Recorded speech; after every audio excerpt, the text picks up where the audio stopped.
नमस्कार प्यारे विद्यार्थियों, आप सभी का स्वागत है चैनल पर। और हम जो आचार्य कामता प्रसाद गुरु सीरीज में आज हम बात करने वाले हैं हिंदी की संवैधानिक स्थिति के बारे में। ये क्लास किन एग्जाम्स के लिए है? ऊपर लिखा है, कोई भी आपका एग्जाम हो, बस हिंदी व्याकरण आनी चाहिए।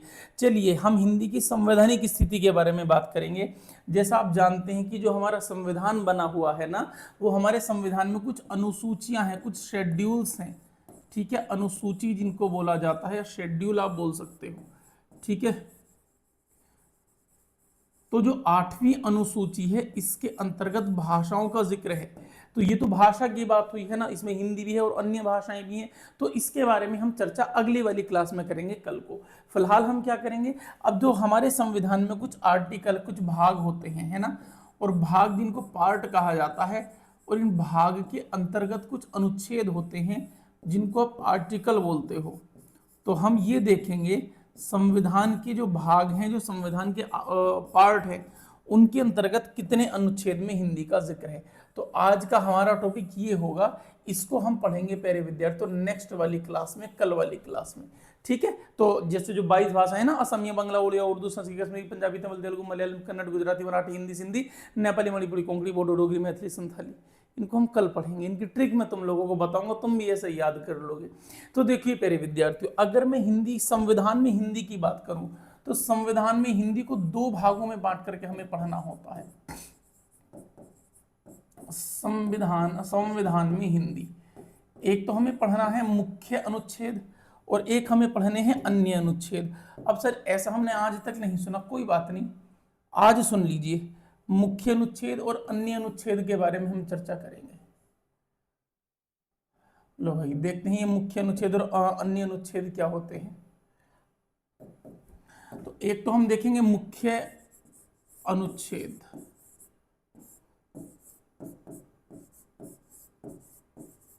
और दूसरे हम देखेंगे अन्य अनुच्छेद।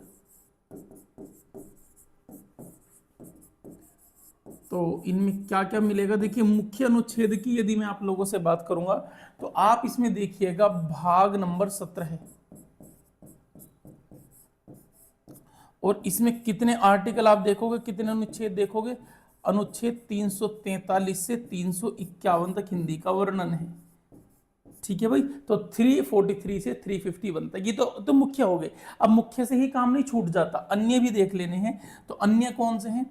अन्य में आप देखोगे भाग नंबर 5, भाग नंबर 5 का एक आर्टिकल है 120, अनुच्छेद 120।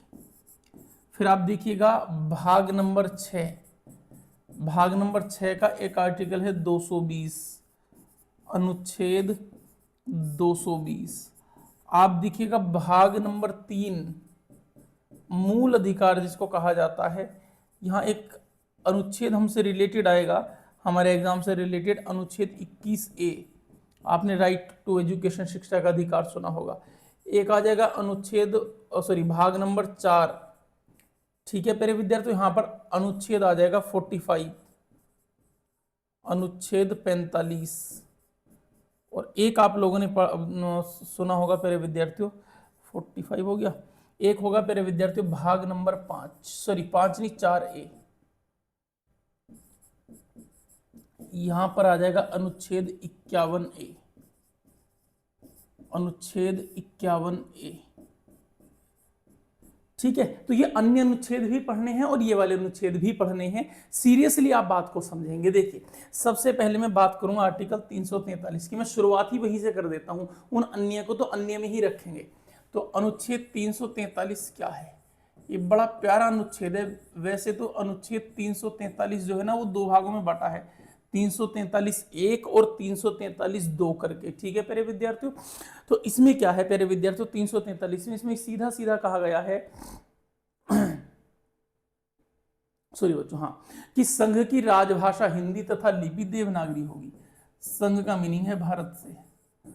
संघ की राजभाषा हिंदी और लिपि देवनागरी होगी, और लिपि देवनागरी होगी, जबकि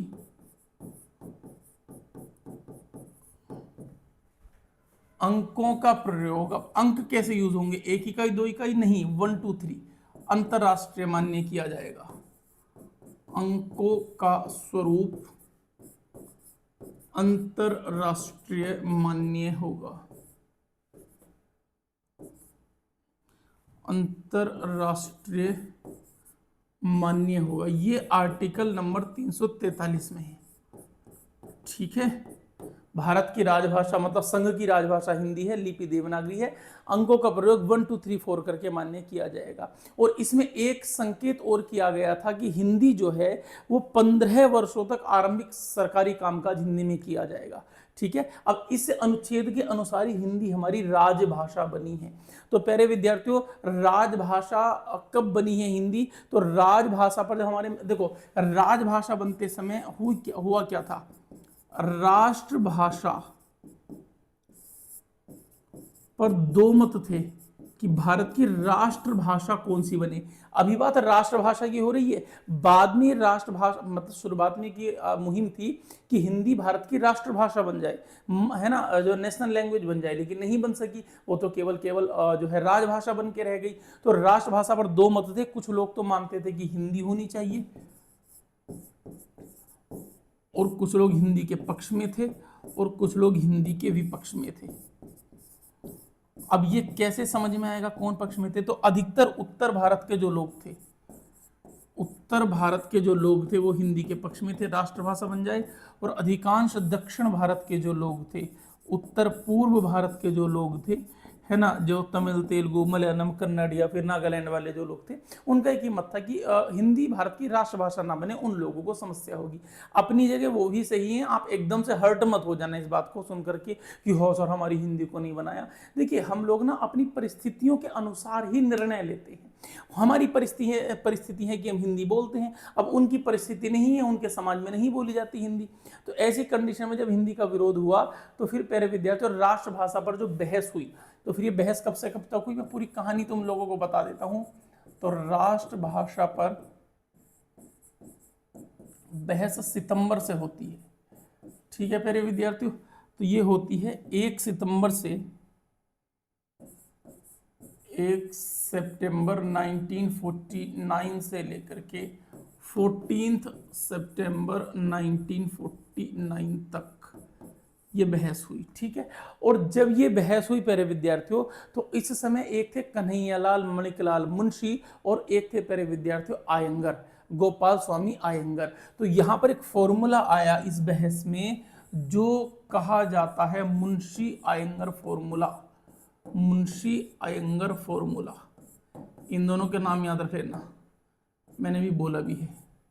मुंशी आयंगर फॉर्मूला, के.एम. मुंशी, कन्हैयालाल मणिकलाल मुंशी और जी.एस. आयंगर, गोपाल स्वामी आयंगर, ये फॉर्मूला आया। और इस फॉर्मूले के तहत हिंदी भारत की राष्ट्रभाषा तो न बन सकी, हिंदी को भारत की राजभाषा स्वीकार किया गया, हिंदी को भारत की राजभाषा स्वीकार किया गया। तो ऐसे करके हिंदी भारत की राजभाषा बनी है। ये कब किया गया, तो अगर तुमसे पूछेगा डेट, तो इसकी डेट है 14 सितंबर 1949, 1949 में हिंदी भारत की राजभाषा बनी। तो इस हिसाब से अगर आप देखोगे कि हम हिंदी पखवाड़ा कब से बनाते हैं, पखवाड़ा भाई प्यारे विद्यार्थियों 15 दिन का होता है। तो ध्यान रखिएगा, हम हिंदी पखवाड़ा जो बनाते हैं, हिंदी पखवाड़ा वो मनाते हैं 1 सितंबर से 14 सितंबर तक, 1 सितंबर से 14 सितंबर तक हिंदी पखवाड़ा मनाया जाता है। दूसरा, तुमसे पूछा जाएगा कि हिंदी सप्ताह कब से कब तक मनाया जाता है प्यारे विद्यार्थियों, तो बताइएगा।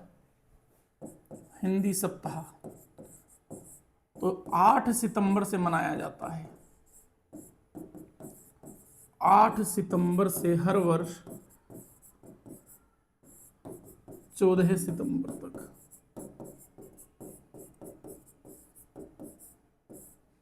हिंदी दिवस कब मनाया जाता है प्यारे विद्यार्थियों, तो हिंदी दिवस 14 सितंबर में मनाया जाता है।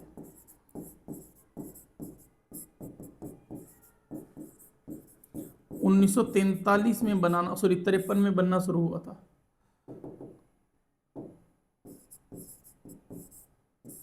1943 में। इसके अलावा आपसे पूछा जाएगा विश्व हिंदी दिवस कब मनाया जाता है। ये सारे पॉइंट आप लोगों ने याद रखने हैं। विश्व हिंदी दिवस कब मनाया जाता है प्यारे विद्यार्थियों, तो ध्यान रखिएगा जो विश्व हिंदी दिवस है प्यारे विद्यार्थियों मनाया जाता है 10 जनवरी को, ठीक है, 10 जनवरी को। और इससे रिलेटेड कभी कभी एक सवाल आ जाता है कि अंतरराष्ट्रीय मातृभाषा दिवस कब मनाया जाता है। अंतरराष्ट्रीय मदर टंग डे, मातृभाषा दिवस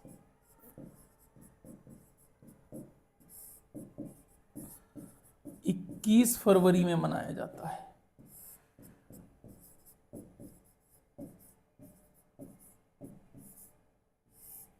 ठीक है, तो ये आप लोगों को कुछ पॉइंट्स ध्यान रखने हैं, आप स्क्रीनशॉट ले लीजिएगा, इसका भी लेना। वैसे नोट्स में आप लोगों को दूंगा, पूरी पीडीएफ मिल जाएगी, कोई टेंशन मत लो, ठीक है। अनुच्छेद 343 हो गया, अब अनुच्छेद 344 पर हम लोग बात करने जा रहे हैं। आर्टिकल 344, देखिए इसमें क्या कहा गया है कि राष्ट्रपति प्रत्येक 5 वर्ष बाद एक राजभाषा आयोग का गठन करेंगे। सीधी सी बात है कि जो राष्ट्रपति महोदय हैं, राष्ट्रपति प्रत्येक 5 वर्ष बाद, प्रत्येक 5 वर्ष बाद राजभाषा आयोग का गठन करेंगे।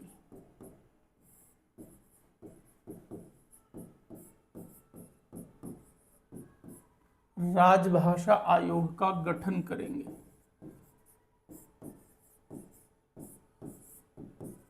हर 5 साल बाद राजभाषा आयोग का गठन करेंगे।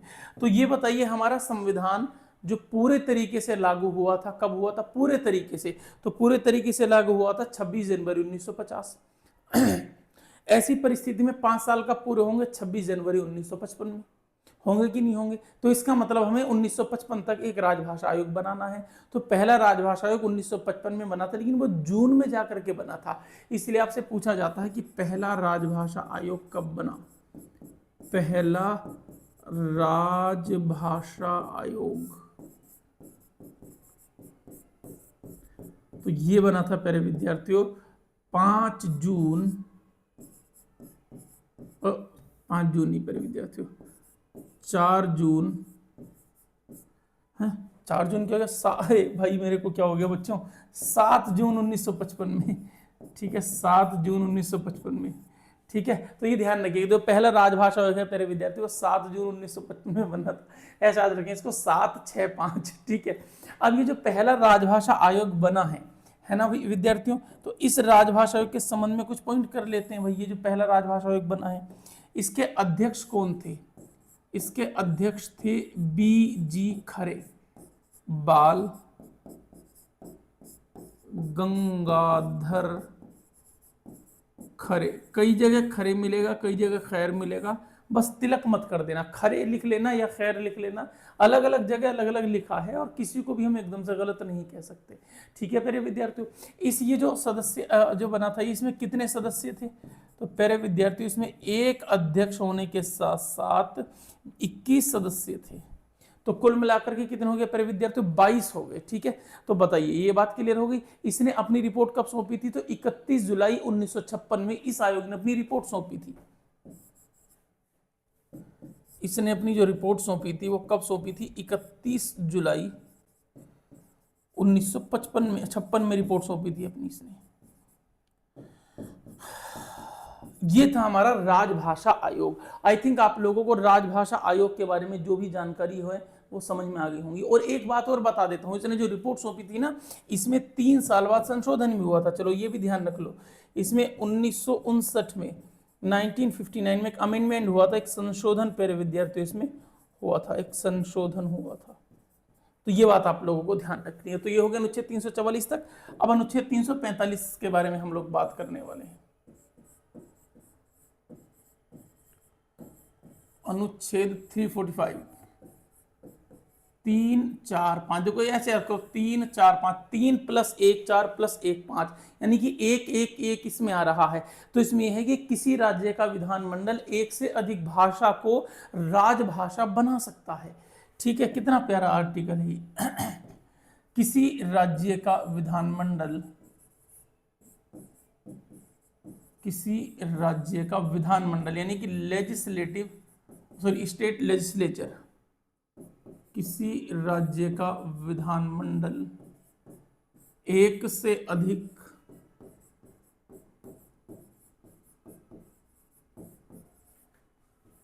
भाषा को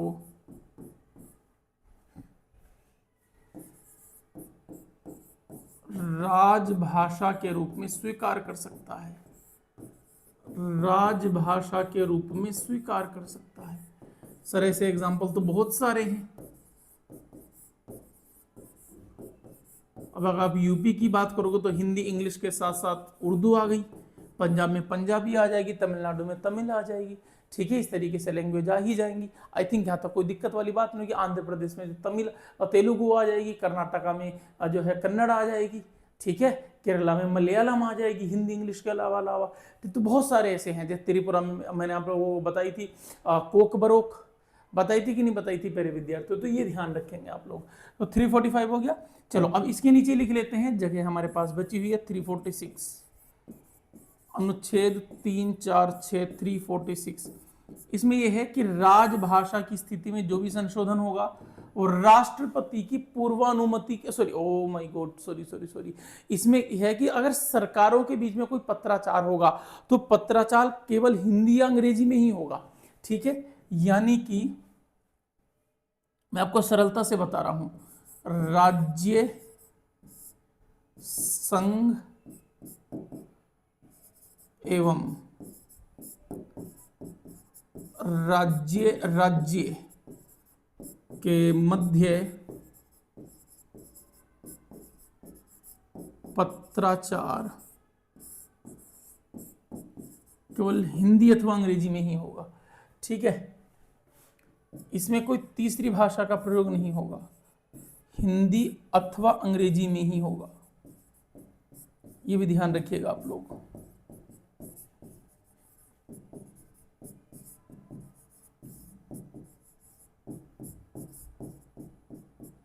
क्लियर बात होगी, यहां पर तीसरी कोई लैंग्वेज नहीं है। ठीक है, अगर इंग्लिश दी जाएगी तो उसके साथ उसका हिंदी ट्रांसलेशन भी दिया जाएगा। कुछ जैसे मान लो केरल सरकार से उत्तर प्रदेश सरकार को कोई पत्र आता है, केरल सरकार में क्योंकि काम हिंदी में नहीं होता है, वहां पर इंग्लिश में ही ज्यादा होगा, उनके अपनी रीजनल लैंग्वेज में, तो वो इंग्लिश में पत्र देंगे। लेकिन क्योंकि वो हिंदी भाषी प्रदेश में जा रहा है तो आपको हिंदी में उसकी प्रतिलिपि यानी कि फोटोकॉपी, उसका हिंदी ट्रांसलेशन भी देना होता है। ठीक है, अनुच्छेद 346 समझ में आ जाएगा आप लोगों को यहां से। फिर अनुच्छेद 347 347 के बारे में हम लोग बात करेंगे। अनुच्छेद 347, देखिए इसमें क्या कहा गया है प्यारे विद्यार्थियों, अनुच्छेद 347 में, इसमें यह है कि अगर किसी राज्य की पर्याप्त जनसंख्या चाहे, यदि किसी राज्य की, कोई भी एक राज्य है ना, इसकी पर्याप्त जनसंख्या चाहे, पर्याप्त जनसंख्या में वही निश्चित होता है कि 50% से एक ज्यादा, है ना, पर्याप्त जनसंख्या चाहे तो किसी भी भाषा को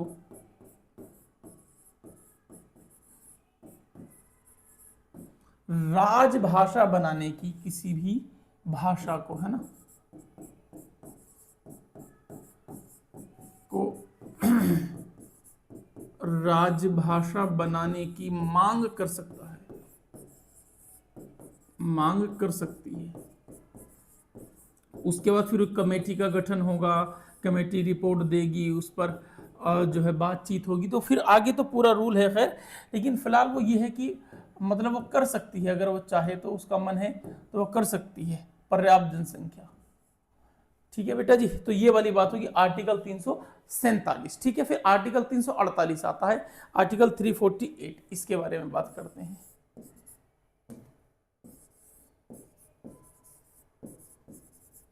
अनुच्छेद 348, इसमें क्या कहा गया है प्यारे विद्यार्थियों, इसमें ये कहा गया है कि जो भारत का जो सर्वोच्च न्यायालय है या जो उच्चतम न्यायालय जिसको सुप्रीम कोर्ट कहा जाता है, और जो बाकी सारे उच्च न्यायालय हैं जिनको हाई कोर्ट्स कहा जाता है, उनका कामकाज, उनके डिक्री, आदेश वगैरह सारी चीजें इंग्लिश में होंगी। तो इसमें कहा गया है जो है सर्वोच्च न्यायालय, सर्वोच्च न्यायालय, बेटे सर्वोच्च न्यायालय को उच्चतम न्यायालय भी कहते हैं या उच्चतम न्यायालय, हाई, इसको सुप्रीम कोर्ट कहा जाता है, तथा सभी उच्च न्यायालयों का उच्च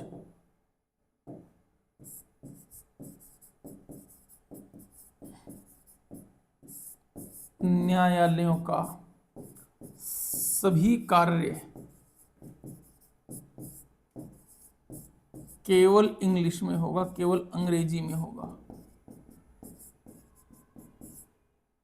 यह है प्यारे विद्यार्थियों जितने भी हमारे हाई कोर्ट्स हैं, जितने भी हमारे सुप्रीम कोर्ट्स हैं, ठीक है। तो ये आप लोगों को ध्यान रखनी पड़ेगी बात। आई थिंक आप लोगों को आसानी से बात समझ में आ गई होगी, ठीक है, बहुत बढ़िया भाई, ठीक है। इसके बाद हम आर्टिकल 349 के बारे में बात करेंगे, 349 के बारे में बात करेंगे। चलिएगा, अनुच्छेद 349, देखो सारे अनुच्छेद बताऊंगा प्यारे विद्यार्थी में आज आप लोगों को। अनुच्छेद 349 क्या है सर, इसमें देखते हैं जरा। देखिए 349 में क्या कहा गया है कि अगर राजभाषा की स्थिति में कोई भी संशोधन करना होगा तो वह राष्ट्रपति की पूर्वानुमति के बाद ही होगा। Pre concern of the president is mandatory, ठीक है।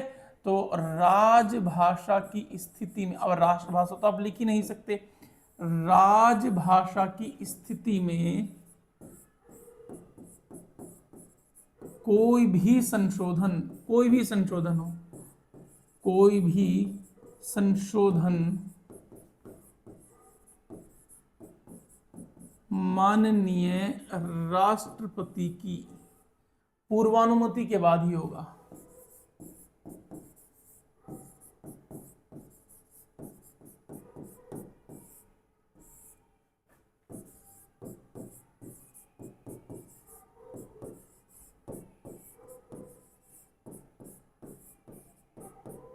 तो ये बात आप लोगों को ध्यान रखनी है, ठीक है। इसके बाद आएगा आर्टिकल 350। 50 को मैं अगले पेज पर लिख रहा हूं, उसकी वजह आपको भी थोड़ी देर बाद समझ में आएगी, ठीक है भाई। अनुच्छेद 350 350 क्या है? देखो, अगर आप किसी भी सरकारी कार्यालय में आवेदन या प्रार्थना देना चाहते हो ना, तो ऐसी परिस्थिति में आप किसी भी सरकारी कार्यालय में, मतलब की बात अगर मैं कर रहा हूं, प्राइवेट संस्था की बात नहीं कर रहा, किसी भी भाषा में दे सकते हो। उसको ट्रांसलेट कराना ये उनकी जिम्मेदारी होती है, ठीक है। तो इसमें कहा गया है कि किसी भी सरकारी कार्यालय में, किसी भी सरकारी कार्यालय में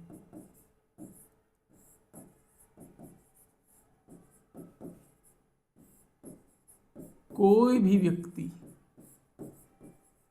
नागरिक की बात नहीं है, कोई भी व्यक्ति, देखिए व्यक्ति में सारे संसार के लोग आ सकते हैं, नागरिक में केवल भारत का नागरिक आएगा।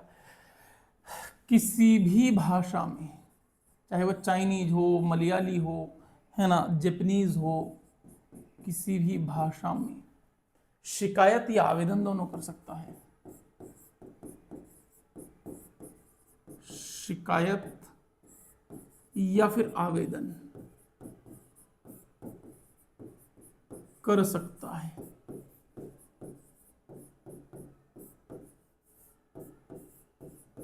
आई थिंक ये पूरा पॉइंट आप लोगों को क्लियर हो गया होगा। अब मैंने वहां पर जगह क्यों छोड़ दी थी? अगर मैं इसको वहां लिखता तो वहां जगह नहीं बचती। अब मुझे आर्टिकल 350 के बाद, जो कई बार बुक्स में नहीं होता, आप लोग नहीं पढ़ते, आर्टिकल 350A भी है, मुझे वो तुम लोगों को इसमें समझाना था, इसलिए मैंने यहां पर इसको चुना है। अनुच्छेद 351A, सॉरी 350A। देखिए, जिन अनुच्छेद में बाद में ना ABCD जुड़ता है ना, कैपिटल वाला, तो कैपिटल ABCD जुड़ने का मीनिंग है उनको बाद में जोड़ा गया है, किसी संविधान संशोधन के तहत जोड़ा गया है, ठीक है प्यारे विद्यार्थियों। अब ये जोड़ा कब गया, चलो पहले यही बात कर लेते हैं इसको 7वां संविधान संशोधन 1956 के तहत जोड़ा गया था। ये जोड़ा था हमारा 7वां संविधान संशोधन 1956, इसके तहत ये जुड़ा था। चलिएगा, तो अब हम बात कर लेते हैं इस अनुच्छेद में है कि इसमें कहा गया है प्यारे विद्यार्थियों कि भाषाई वर्ग के अल्पसंख्यक बच्चों को, ऐसे अल्पसंख्यक बच्चे जो भाषा के अकॉर्डिंग कम है ना, उनको उनकी मातृभाषा, उनको प्राइमरी लेवल पर उनकी मातृभाषा में ही शिक्षा दी जानी चाहिए, दी जाएगी। यानी कि भाषाई वर्ग के अल्पसंख्यक बच्चों को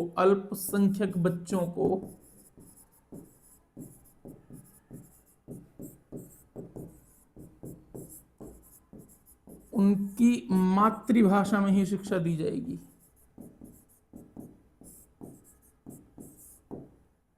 उनकी मातृभाषा में ही शिक्षा दी जाएगी।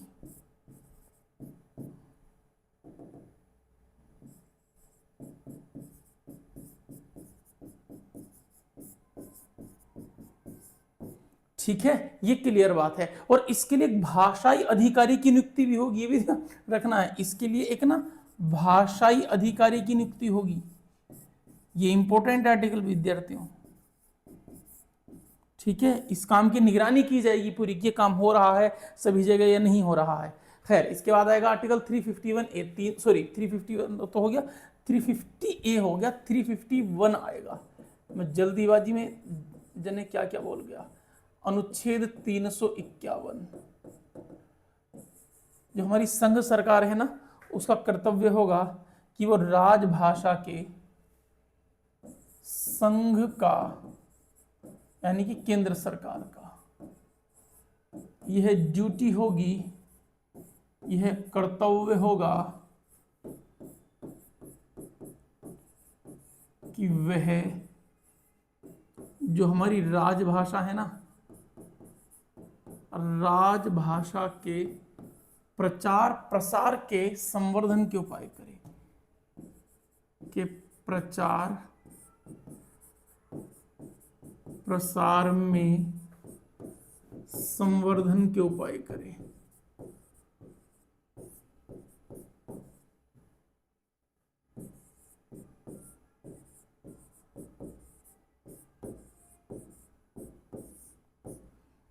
ठीक है, अगर मतलब जितने भी हिंदी से लेकर एडवर्टीजमेंट होते हैं, या हिंदी को लेकर के जो एनबीटी नेशनल बुक ट्रस्ट खुला है, या केंद्रीय हिंदी निदेशालय है, या जो राजभाषा विभाग बना है, वो इस आर्टिकल के तहत तो बनाए जाते हैं। केंद्र सरकार ही तो बनाती है, राजभाषा विभाग कहाँ से आया है? केंद्र सरकार ने ही तो बनाया है। उसके लिए मैं एक हिंदी को लेकर के जितने विभाग या जितने आयोग बने हैं, उसकी एक अलग से स्पेशल क्लास मैं आप लोगों के लिए लेने वाला हूँ। आई थिंक ये सारे पॉइंट आप लोगों को समझ में आ गए होंगे।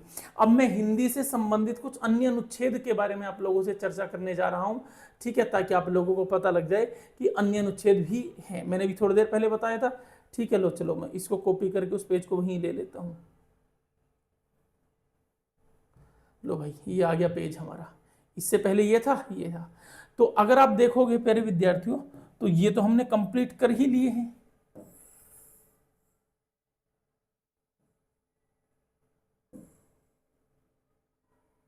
ठीक है, तो हमारा कंप्लीट हो चुका है। अब हमें कितने आर्टिकल देखने? 3 और 2 5 आर्टिकल्स देखने, इनके बारे में भी चर्चा कर लेते हैं। चलिए, हम बात करेंगे सबसे पहले अनुच्छेद 120, अनुच्छेद 120। ठीक है, ये संविधान के कौन से भाग में देखने के लिए मिलेगा? भाग नंबर 4 में आपको देखने के लिए प्यारे विद्यार्थियों ये मिले। 4 में कैसे मिलेगा भाई? त्यागी जी कैसी बात करते हो? 5 में मिलेगा, जिसका टॉपिक है राज्य। भाग नंबर 5 है ना, जिसका टॉपिक है संघ। ठीक है प्यारे विद्यार्थियों, यहां पर आप लोगों को देखने के लिए, वैसे टॉपिक की तो कोई जरूरत ऐसी है नहीं, इसका टॉपिक संघ है, फिर उसमें राज्य आ जाएगा। चलो चलो, अब तो लिख दिया तो लिख दिया, कोई दिक्कत वाली बात नहीं है। चलो इसमें क्या है प्यारे विद्यार्थियों, अनुच्छेद 120 में वैसे तो एक बात बताता हूं, 120 के भी दो भाग हैं, 120 एक और 120 दो, लेकिन उतनी गहराई से हम लोगों को नहीं देखना, लेकिन मैं फिर भी तुम लोगों को बता दूंगा प्यारे विद्यार्थियों, ठीक है। चलो इसमें 120 में जो कहा गया है, मैं क्या कहा गया मैं पहले ये बता रहा हूं, इसमें कहा गया है कि प्यारे विद्यार्थियों संसद का सारा कामकाज हिंदी अथवा अंग्रेजी में ही होगा। संसद का सारा कामकाज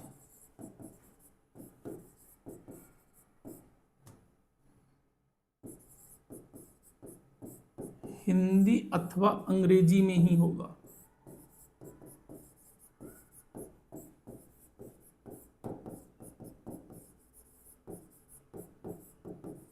अब ध्यान से देखना प्यारे विद्यार्थियों, हिंदी अथवा अंग्रेजी में होगा सारा काम का संसद का। अब भारत में से कैसे होगा, तो इन्होंने कह दिया भाई प्राथमिकता हिंदी को है, प्राथमिकता हिंदी को है।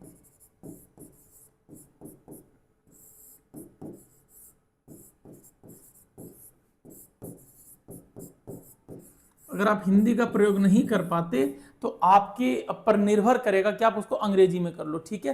किंतु यदि कोई व्यक्ति संसद में अपना विचार हिंदी में रखने में असमर्थ है, तब सभा का अध्यक्ष उसे अन्य भाषा में बोलने की अनुमति दे सकता है। इतना हमारे मतलब का है, उससे आगे वाला हमारे मतलब का नहीं है क्या, मैं लिख देता हूं फिर भी। किंतु यदि कोई भी व्यक्ति सभा में अपने विचार हिंदी में रखने में असमर्थ है, तो सभा का अध्यक्ष उसे अन्य भाषा में बोलने की अनुमति दे सकता है। आप लोगों ने देखा है हमारी राज्यसभा लोकसभा में होता क्या है, कुछ लोग हिंदी में भाषण देते हैं, कुछ लोग इंग्लिश में दे रहे हैं, कुछ कई अपनी लैंग्वेज में देते हैं, तो उसको अध्यक्ष को अनुमति लेनी पड़ती, अध्यक्ष से अनुमति लेनी पड़ती है। अदरवाइज आपने देखा तमिल का नेता देता तमिल में भाषण, नहीं देता हिंदी में तो देते हैं अधिकतर। समझ में आ रही है बात, तो ये वाली बात आप लोग ध्यान रखेंगे। अब बात आई कि आपने बताया सर इसका दूसरा पार्ट क्या है, तो ये तो 120 का एक हो गया, 120 का दो क्या है ये भी तो बताना है प्यारे विद्यार्थियों आप लोगों को। 120 का दो, चलो 120 के दो के बारे में हम बात कर लेते हैं। इसमें यह है प्यारे विद्यार्थियों कि जो है जब तक संसद कोई विधि ना बनाए, ठीक है प्यारे विद्यार्थियों, जब तक संसद कोई विधि ना बनाए तो कामकाज हिंदी अथवा अंग्रेजी में ही होगा। जब तक संसद कोई विधि ना बनाए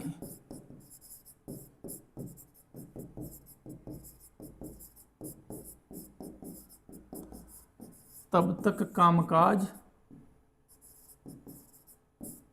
हिंदी अथवा अंग्रेजी में ही होगा।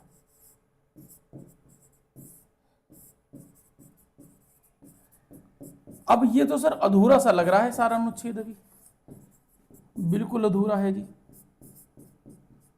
कि सर कितने साल के लिए वाली बात है। हाँ इसमें साल बच गए अभी। तो प्यारे विद्यार्थियों संसद का सारा कामकाज आरंभ के 15 वर्षों में, तो कितने साल में बेटा जी, आरंभ के 15 वर्षों में, ठीक है 15 वर्षों तक के लिए वाली बात थी, 1950 से 1965 तक, इसलिए 15 वर्ष पूरे होने वाले थे। तो उससे कुछ समय पहले यानी कि 1963 में एक अधिनियम आया था, उसका नाम था राजभाषा अधिनियम, जिसके तहत भारत की सह राजभाषा इंग्लिश या अंग्रेजी बनाई गई थी। ओला कहते हैं इसको, ऑफिशियल लैंग्वेज एक्ट। ये मैंने आप लोगों को पहले भी बताया था प्यारे विद्यार्थियों। चलिए 120 पूरा हो गया, अब अनुच्छेद 210 के बारे में बात करेंगे। अनुच्छेद 210 ये भाग नंबर 6 में आता है।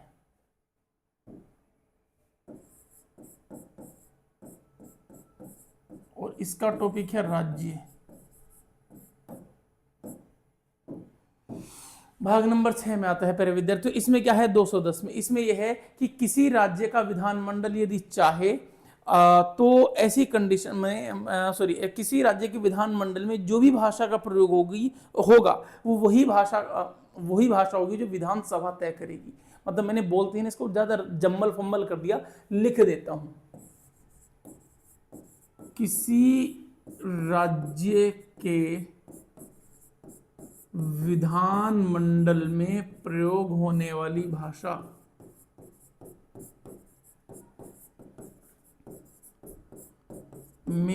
प्रयोग होने वाली भाषा का चयन विधानसभा करेगी। लो ये है,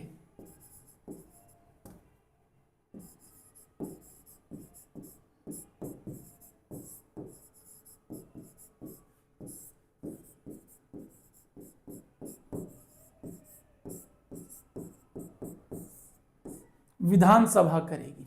बात क्लियर कि विधानसभा करेगी, विधान परिषद नहीं करेगी। स्टेट लेजिस्लेचर में जो भी भाषा यूज होगी उसका चयन करेगा लेजिस्लेटिव असेंबली, ना कि लेजिस्लेटिव काउंसिल। क्यों? क्योंकि भारत के सारे राज्यों में विधान परिषद है ही नहीं, वो तो एक सदनीय है ना, वो आपका मतलब यूनिलेटरल है, बाइलेटरल तो है ही नहीं। बाइलेटरल यानी कि द्विविधान मंडलीय या द्विसदन वाले, तो द्विसदन वाले तो जैसे यूपी हो गया, बिहार हो गया, महाराष्ट्र हो गया, 5-6 ही तो हैं।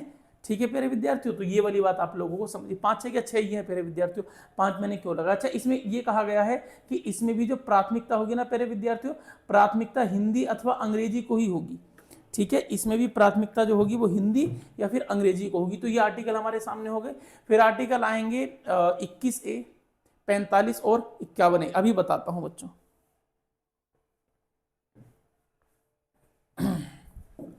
देखो प्यारे विद्यार्थियों, अनुच्छेद कोशिश करूंगा इन सबको एक ही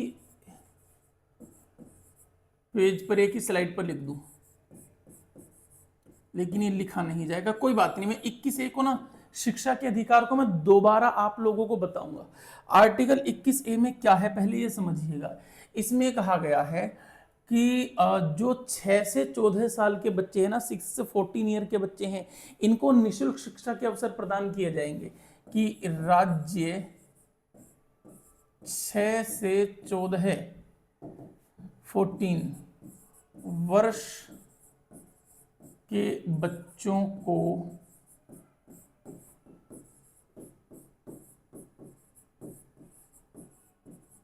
निःशुल्क एवं अनिवार्य शिक्षा प्रदान करेगा।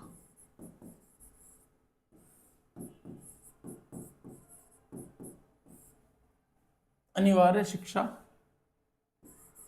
प्रदान करेगा। अब देखिए, अगर आप इसको थोड़ा और गहराई से देखोगे ना, तो ये हमारे संविधान के भाग नंबर 3 में आता है और इसका टॉपिक होता है मूल अधिकार, फंडामेंटल राइट्स। और जब इसका मतलब है मूल अधिकार, तो ये तो हर भारत के बच्चे का अधिकार है। बताओ हाँ या ना? हर भारत के बच्चे के अधिकार होने का मतलब है कि प्यारे विद्यार्थियों, भारत में जितने भी बच्चे हैं ना, तो ऐसी कंडीशन में उन सब के लिए यही किया जाएगा। ठीक है भाई, तो इसका मतलब ये तो सबका अपना अधिकार हो गया, इसको तो राज्य को देना ही पड़ेगा। अगर नहीं दिया तो तुम कोर्ट में चले जाओगे। ठीक है प्यारे विद्यार्थियों, तो ये वाली बात ध्यान रखनी है। इसमें कुछ स्पेशल पॉइंट्स भी हैं। अगर वो बच्चा दिव्यांग हुआ, स्पेशल केयर चाइल्ड हुआ, ऐसी कंडीशन में जो अधिकार मिलेगा वो 6 से 18 वर्ष तक के लिए मिलेगा। 14 से 18 हो जाएगा। इसमें और क्या होता है, इसमें जब हिस्सा दिया जाता है ना, जैसे इस अधिकार, ये तो फ्री है। अब हमारे यहाँ प्राइमरी में कोई फीस तो जाती नहीं, तो इसका खर्चा कौन लेता है? इसमें केंद्र सरकार और राज्य सरकारें दोनों लेती हैं। ऐसी परिस्थिति में 65% केंद्र सरकार देती है और 35% राज्य सरकार अपना पैसा देती है। लेकिन अगर वो राज्य साधारण हुआ तो है ये कंडीशन। किंतु अगर वो राज्य अगर वो राज्य पहाड़ी राज्य हुआ या कुछ स्पेशल दर्जा प्राप्त जैसे पूर्वोत्तर भारत के, तो 90% पैसा, 90% पैसा देती है जो है सरकार, केंद्र सरकार, 10% जो है आपकी राज्य सरकार। अगर मान लो यही वाला बिल यूपी में पास हुआ, मतलब यूपी के प्राइमरी स्कूल हैं, तो 65% पैसा आ रहा है केंद्र सरकार से और 30 जो बाकी 35% आ रहा है जो है राज्य सरकार से। लेकिन अगर यही मामला प्यारे विद्यार्थी उत्तराखंड में होगा, उत्तराखंड में मामला चेंज हो जाएगा। उत्तराखंड पहाड़ी राज्य है, 65% नहीं बल्कि 90% पैसा आएगा दिल्ली से, केंद्र सरकार से, और बाकी देहरादून जो उसकी कैपिटल है, यानी कि वहां की जो सरकार है देहरादून, उसकी उत्तराखंड की, वो देगी मात्र 10% रुपया। प्यारे विद्यार्थियों, अब ये देखो, क्योंकि इसमें ABCD लगा हुआ है प्यारे विद्यार्थियों, तो ऐसी कंडीशन में प्यारे विद्यार्थियों ABCD का मतलब ये हुआ है कि इसको कब जोड़ा गया है ना? तो इसको जोड़ा गया है 86वां संविधान संशोधन 2002। 86वां संविधान संशोधन 2002।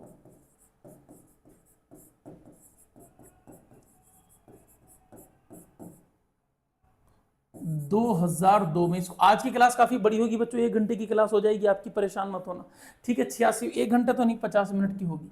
इसके बाद हम बात करेंगे अनुच्छेद 45 की, 45।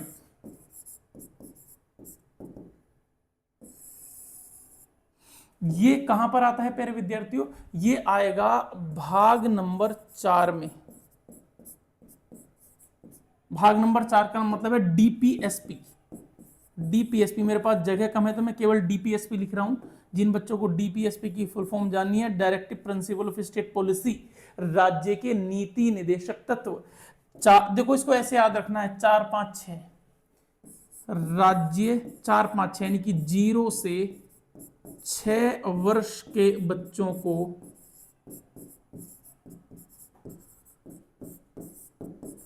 शिक्षा के अवसर प्रदान करेगा। यहां पर अवसर प्रदान करेगा, अनिवार्य नहीं देगा। वहां पर क्या था? निःशुल्क और अनिवार्य। शिक्षा के अवसर प्रदान करेगा। अब ऐसा क्यों हुआ सर, ये अनिवार्य क्यों नहीं है? क्योंकि नीति निदेशक तत्वों में है, और ये तो गांधी जी के कहने पर जोड़े गए थे। नीति निदेशक तत्वों का पता क्या मतलब होता है? अगर जैसे ये नीति निदेशक तत्व में आर्टिकल 36 से लेकर 51 तक है पूरे संविधान में, इनका मन है सरकार लागू करे या ना करे।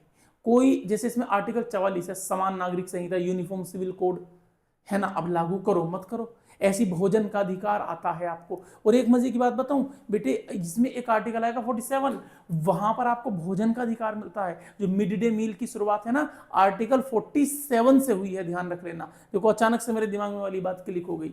चलो खैर, तो अवसर प्रदान करेगा। अगर वो अवसर प्रदान ना करे तो क्या आप कोर्ट में केस कर सकते हो? सुप्रीम कोर्ट, हाई कोर्ट में नहीं कर सकते, क्योंकि ये तो उसकी इच्छा पर आधारित होता है। ठीक है प्यारे विद्यार्थियों, चलिए इसके अलावा एक आर्टिकल और है जो मैं यही लिखूंगा, तीनों एक साथ हो जाएंगे, वो है अनुच्छेद 51A।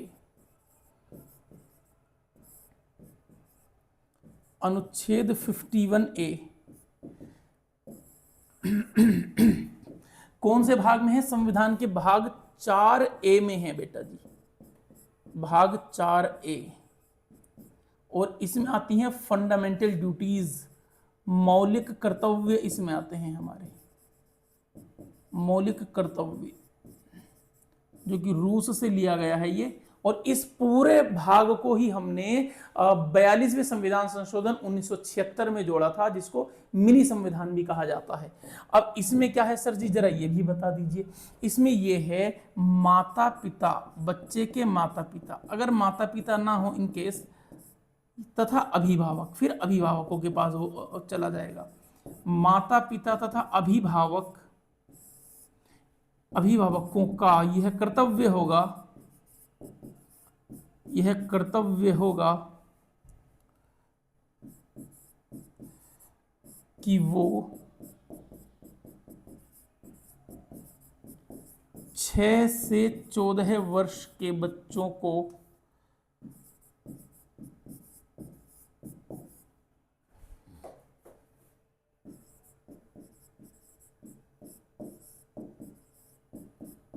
अब क्या करेंगे? वो 6 से 14 साल के बच्चों को, पहले विद्यार्थियों है ना, वो शिक्षा के अवसर प्रदान करेंगे।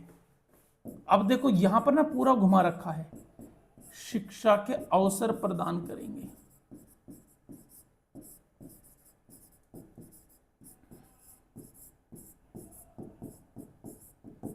ध्यान से देखो, इसको कब जोड़ा गया था? अच्छा ये तो मैं लिख देता हूं, इसको जोड़ा गया था पहले विद्यार्थियों 42वां संविधान संशोधन, शॉर्ट में लिख रहा हूं, 42वां संविधान संशोधन 1976 में। नहीं बेटे, ये जोड़ा गया था 86वां संविधान संशोधन 2002 में। देखो मुझे कैसे धोखा लगा तभी बताता हूं, क्योंकि ये हमारा 11वां मौलिक कर्तव्य है। 10 मौलिक कर्तव्य तो वही जोड़े थे 1976 में। हमारी 11th फंडामेंटल ड्यूटीज है, 11th है, 11वां है, ये ध्यान रख लेना प्यारे विद्यार्थियों। ये है। अब देखो ध्यान से, कोई माता पिता अभिभावक कह दीजिए हम अपने बच्चे को कैसे भेजें, हमारे पास तो बिल्कुल पैसा ही नहीं है, कैसे भेजें हम भाई? बात उनकी ठीक है, हम तो खुद ही मजदूरी कर रहे हैं। तो सरकार ने क्या क्या, तुम भेजो भाई। उन्होंने कहा कैसे भेजें? ऊपर जाओ। क्यों? राज्य निशुल्क और अनिवार्य शिक्षा प्रदान करेगा, करना पड़ेगा। कोई राज्य मना कर दे तो कर ही नहीं सकता, केंद्र सरकार का होल्ड है। केंद्र सरकार ने कहते पैसा तो हम दे रहे हैं ना तुमको 35%। उसने कहा भाई साहब हम तो पहाड़ी हैं और हम 90% दे रहे हैं, भाई करो तुम।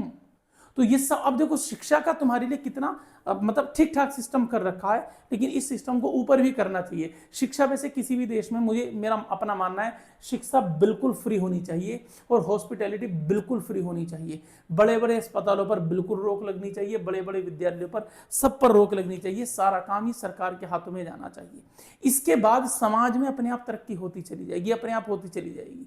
तुम देखोगे फिर मजदूर भी काम करेगा तो तरीके से करेगा, है ना। ये तरीका होता है बेटे। चलो खैर, एक बात और बता देता हूं, अगर भारत में ऐसा हो गया ना, सारी हॉस्पिटैलिटी फ्री हो गई, पूरे हॉस्पिटल बिल्कुल फ्री, सारे हॉस्पिटल सरकार अपने अंडर में रख ले, सारे कॉलेज स्कूल यूनिवर्सिटी सब फ्री कर दो, और नंबर 1 की एजुकेशन हो, तो पता है क्या होगा? भारत के जो लोग हैं ना, वो बाहर मजदूरी करने नहीं जाएंगे। जो वेल्डिंग करने सऊदी अरब जा रहे हैं, जो कूड़ा उठाने कुछ लोग जा रहे हैं, ड्राइविंग करने कुछ लोग जा रहे हैं, वो नहीं जाएंगे। पता है क्यों? क्योंकि उनके पास एजुकेशन होगी फ्री वाली। वो एजुकेशन उनको एजुकेट करेगी, उनके पास डिग्रीज होंगी। वो अगर किसी देश में जाएंगे ना, तो वो डॉक्टर की हैसियत से जाएंगे, बड़े इंजीनियर की हैसियत से जाएंगे। भारत के जो मजदूर सब देशों में भरे हैं, इसका एक वजह क्या है? माफ कीजिएगा, भरे शब्द का प्रयोग नहीं करना था। कहीं भी युद्ध होता है, पहला नियम क्या, पहला हमारे पास क्या न्यूज आती है? वहां से इतने लोगों को निकाला जाएगा या निकाला जा रहा है। क्यों चले जाते हैं? इसी वजह से। समझ में आ रही है बात? इसलिए एजुकेशन फ्री होनी चाहिए। तो ये सारी बातें आई थिंक आप लोगों को क्लियर हो गई होंगी। तो इन तीनों अनुच्छेद में अंतर समझना। यहां पर बच्चे प्यारे विद्यार्थियों 6 से 14 साल के बच्चे हैं, इसमें 0 से 6 साल के, सबसे नीचे 6 से 14 साल के। अंतर क्या है? यहां पर शिक्षा का अधिकार राज्य का है, राज्य देगा, मतलब राज्य का वो राज्य देगा, अधिकार बच्चों का है। यहां पर जो शिक्षा है वो एक अवसर प्रदान करने की बात है, ऐसी बात नहीं है कि वो करेगा, क्योंकि देखो अवसर है, ये नीति निर्देशक तत्व है। अगर इसको सरकार ना माने तो आप सुप्रीम कोर्ट, हाई कोर्ट में उसके खिलाफ नहीं जा सकते, बिल्कुल नहीं जा सकते प्यारे विद्यार्थियों, ठीक है। और जो अनुच्छेद 51A है, यहां पर प्यारे विद्यार्थियों क्या है? ये माता पिता और अभिभावक का कर्तव्य होगा, ठीक है। ये सवाल आपसे पूछा जाएगा। अब क्योंकि समय बचा है अभी, आई थिंक क्लास 47 मिनट्स की है, थोड़ा सा और समझा देता हूं तुम लोगों को। तुम्हें पता है शिक्षा का अधिकार कैसे मिला था? हमारा शिक्षा का अधिकार मिलने की भी एक कहानी है, चलो वो समझाता हूं थोड़ा सा, बड़ी मजेदार है, मुझे अच्छी लगती है वो। शिक्षा का अधिकार मिलने की कहानी, राइट टू एजुकेशन हमको कैसे, 5 मिनट का ही है बस ये। शिक्षा का अधिकार मिलने की कहानी आसान भाषा में समझ लो। तुम्हें समझ में आनी चाहिए, पता होना चाहिए। जब तुम कहीं पर पढ़ाओगे बच्चों को, उन्हें बताओगे कि देखो बच्चों ऐसे ऐसे हुआ था। हमारा संविधान पूर्ण रूप से कब लागू हुआ था? बताइए, संविधान लागू कब हुआ था पूरे तरीके से? अब बीच में कोई बच्चा ये मत कह देना कि सर जिस दिन बन के पूरा हो गया था 26 नवंबर 1949 को कुछ अनुच्छेद लागू कर दिए थे। मैंने बेटे पूरा लागू कब हुआ था? संविधान पूर्ण लागू सबको पता है सर, 26 जनवरी 1950। संविधान के 50 साल पूरे हो गए, जुबली हो गई। बताइए 50 साल पर कौन सी जुबली होती है? कमेंट करके बताओ। तो 50 वर्ष पूर्ण होने पर, देखो किसी चीज के 50 साल पूरे हो गए तो यहां पर दो चीजें हैं। एक तो खुशी है भाई 50 साल पूरे कर लिए, होता है ना 50 साल पूरे कर लिए, हम मतलब एनिवर्सरी मनाई जा रही है। आजकल तो बर्थडे पार्टीज भी होने लगी हैं हस्बैंड वाइफ की, 50 साल सक्सेसफुल लाइफ, मतलब मैरिड लाइफ के हमने पूरे कर लिए ऐसे करके ना।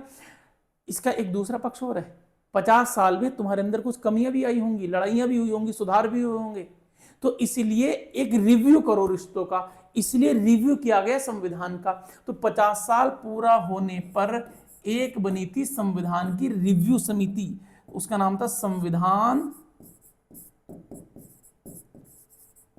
समीक्षा समिति।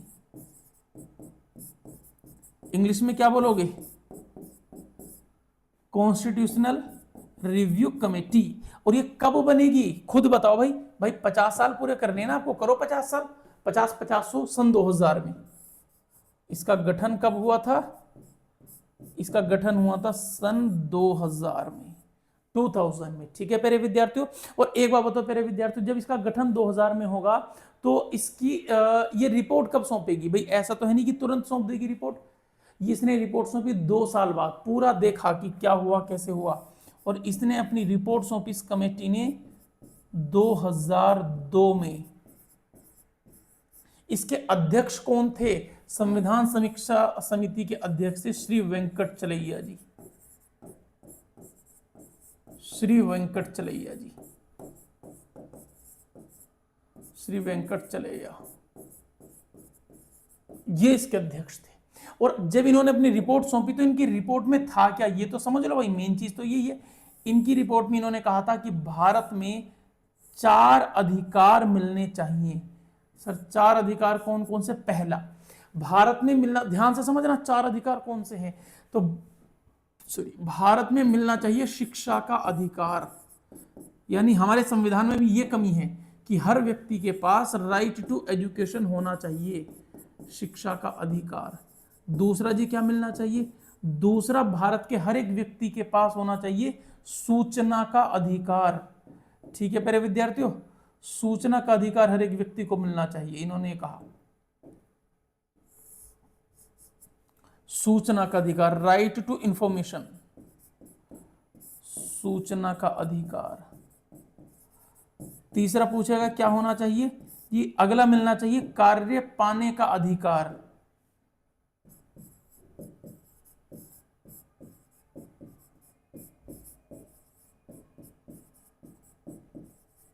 कार्य पाने का अधिकार मिलना चाहिए।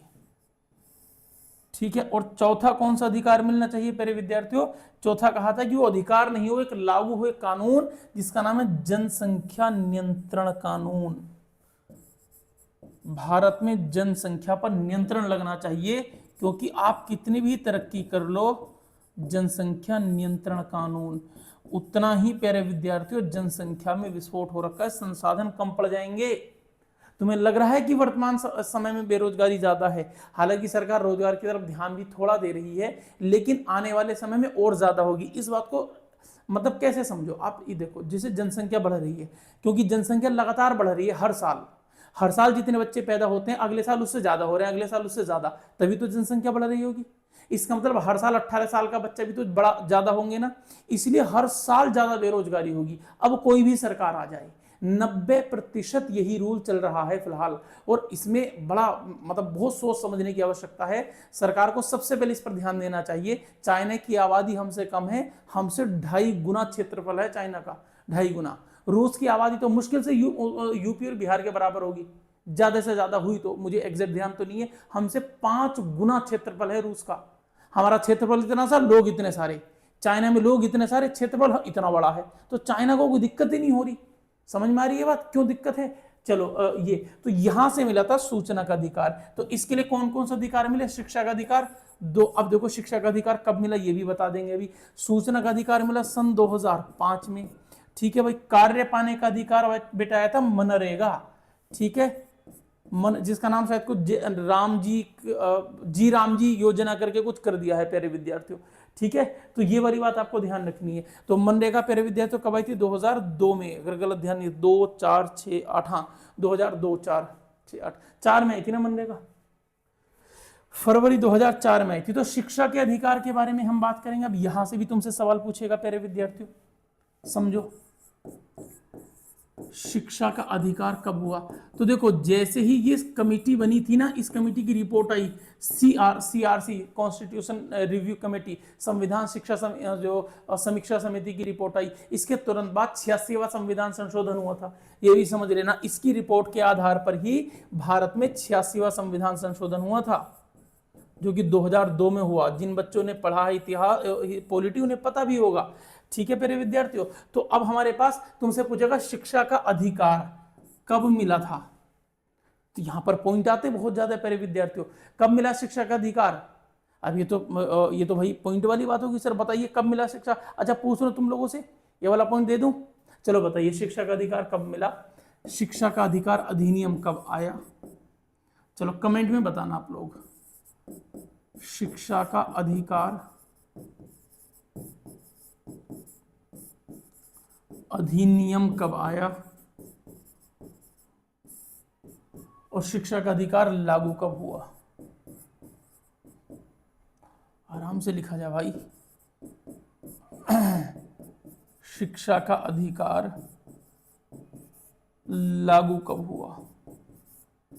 चलो 3 पॉइंट्स हैं, आप लोग कमेंट में बताइएगा। आई थिंक ये सारे बच्चों को पता ही होने चाहिए, ठीक है। सारे बच्चों को पता होने चाहिए, ठीक है। चलो भाई, तो ये सारी चीज आप लोगों के सामने हो गई हैं। इन 3 प्रश्नों का आप लोग उत्तर देंगे 1 2 3 करके ऐसे देना, 1 2 3।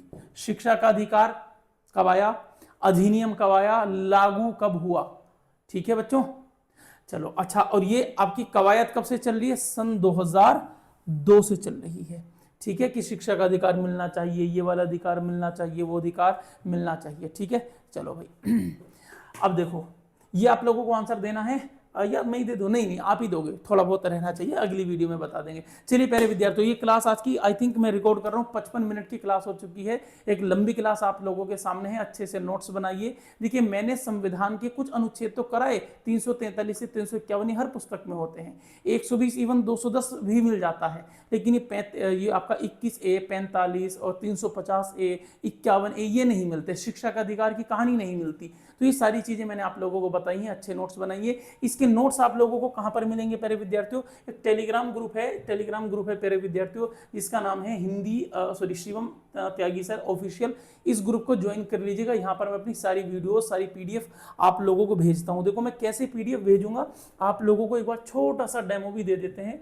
देखिए प्यारे विद्यार्थियों, मैं एक काम करता हूँ, लो इसकी ना पीडीएफ तुम्हारे सामने बनाता हूँ, और जो मैं लिख रहा हूँ आपको नोट्स बनाने की जरूरत ही नहीं है।